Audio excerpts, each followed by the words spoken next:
नमस्कार। तो चलिए आज तक के एक रिपोर्ट के आधार पर समझते हैं कि उत्तर प्रदेश के संभल में एक मस्जिद को गिराए जाने का पूरा मामला आखिर है क्या।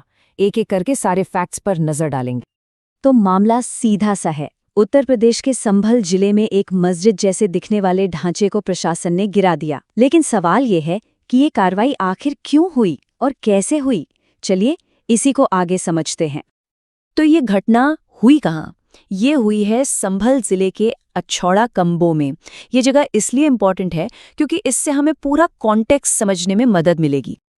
तो ये जो ढांचा था, आखिर ये था क्या और इस पर विवाद क्यों था? अब हम देखेंगे कि जो ऑफिशियल रिपोर्ट है वो इस बिल्डिंग और इसकी लोकेशन के बारे में क्या बताती है। इस स्ट्रक्चर को वहां के लोग छोटी मस्जिद के नाम से जानते थे। अब विवाद की जड़ क्या थी?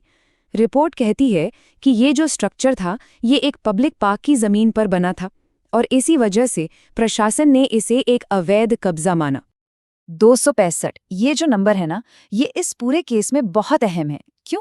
क्योंकि रिपोर्ट के मुताबिक ये ढांचा ठीक इतनी ही यानी 265 स्क्वायर मीटर सरकारी जमीन पर बना हुआ था और यही फैक्ट एडमिनिस्ट्रेशन के एक्शन का एक मेन बेसिस बना। तो ये जो डेमोलिशन हुआ ये कोई अचानक से एक दिन में नहीं हो गया।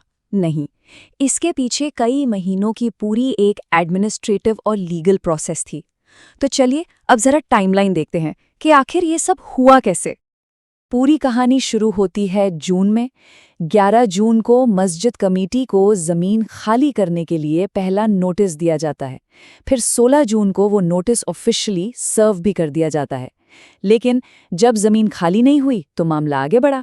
24 सितंबर को तहसीलदार की तरफ से बेदखली का मतलब इविक्शन का फॉर्मल ऑर्डर जारी हो गया और फाइनली करीब 4 महीने बाद 15 अक्टूबर को इस स्ट्रक्चर को गिरा दिया गया।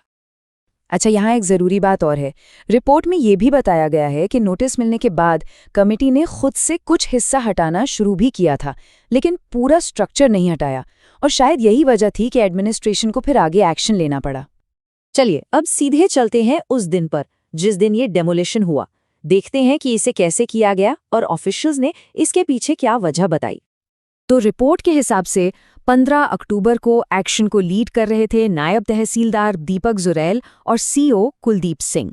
माहौल शांत रहे इसके लिए भारी पुलिस फोर्स भी लगाई गई थी। मतलब 3 थानों की पुलिस और पीएससी भी वहां मौजूद थी। जो बचा हुआ स्ट्रक्चर था उसे बुलडोजर से गिराया गया और बाद में पूरा मलबा भी वहां से साफ कर दिया गया। अब इस पर ऑफिशियल वर्जन क्या था? तो ये बयान है सीओ कुलदीप सिंह का, जो उस दिन मौके पर ही मौजूद थे। उन्होंने बिल्कुल साफ साफ कहा कि ये कार्रवाई न्यायालय के आदेशानुसार की गई है। अवैध ढांचे को पहले भी हटाने की कार्रवाई चल रही थी और अब बचे हुए हिस्से को ध्वस्त किया गया है। मतलब उनके हिसाब से ये एक्शन कोर्ट के ऑर्डर पर था और एक ऑनगोइंग प्रोसेस का ही फाइनल स्टेप था। तो अभी तक हमने जो कुछ भी देखा उसके आधार पर मेन पॉइंट्स क्या निकलते हैं? चलिए आज तक की इस रिपोर्ट के जो की फैक्ट्स हैं उन्हें एक बार जल्दी से समराइज कर लेते हैं।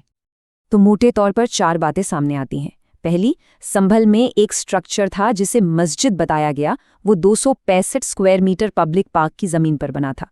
दूसरी बात, इसे गिराने से पहले एक पूरी एडमिनिस्ट्रेटिव प्रोसेस फॉलो की गई जिसमें नोटिस और बेदखली का ऑर्डर भी शामिल था। तीसरी, डिमोलिशन सिविल एडमिनिस्ट्रेशन ने भारी पुलिस फोर्स की मौजूदगी में किया ताकि लॉ एंड ऑर्डर बना रहे।